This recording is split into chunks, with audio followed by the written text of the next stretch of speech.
The Stanford Prison Experiment, the most famous psychology study, was likely faked. In the summer of 1971, Stanford University psychologist Philip Zimbardo converted the basement of a university building into a simulated prison. He recruited 24 male college students, screened for psychological health, and randomized into prisoner or guard roles. The stated purpose was to study how social roles and institutional settings affect behavior. The simulation was scheduled to run for 2 weeks. According to the legend that grew around it, it had to be stopped after just 6 days because the guards had begun spontaneously abusing the prisoners with disturbing creativity and cruelty. The story of what happened in the Stanford Prison Experiment became one of the most famous narratives in psychology. Guards allegedly stripped prisoners, forced them into degrading positions, denied them sleep, put bags over their heads, and invented elaborate humiliations. One prisoner broke down after 36 hours and had to be released. The experiment was supposedly stopped by a graduate student named Christina Maslach, who would become Zimbardo's wife, who confronted Zimbardo about the ethical horror of what he was observing. Zimbardo himself admitted to becoming so absorbed in his role as prison superintendent that he had lost scientific perspective. Stanford Prison Experiment became foundational to psychology. It was cited as evidence that situational factors, the role, the uniform, the institutional setting, can overwhelm individual personality and cause ordinary people to commit atrocities. It was invoked to explain Abu Ghraib. It was used to understand Nazi perpetrators. It appeared in every introductory psychology textbook. Films were made about it.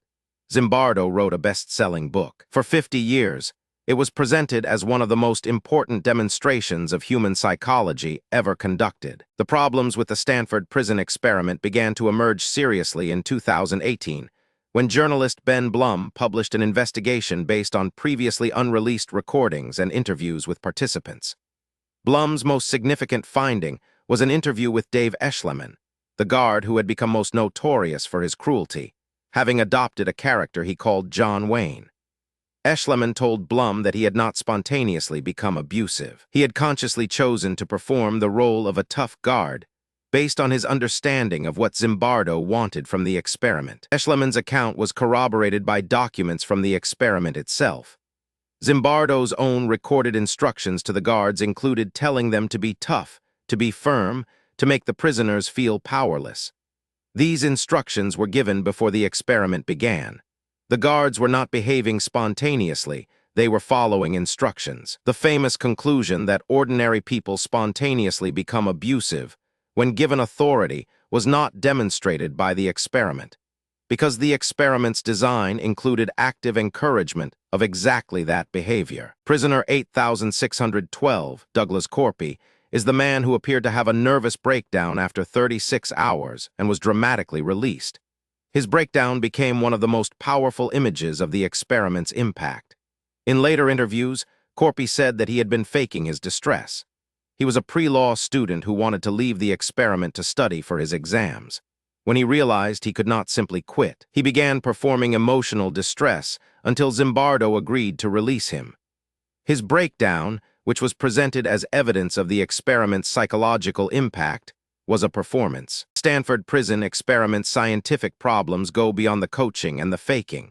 The sample size was 24 people, too small to draw general conclusions about human nature. The participants were not blind to the experimental purpose. They knew they were being studied in a psychology experiment.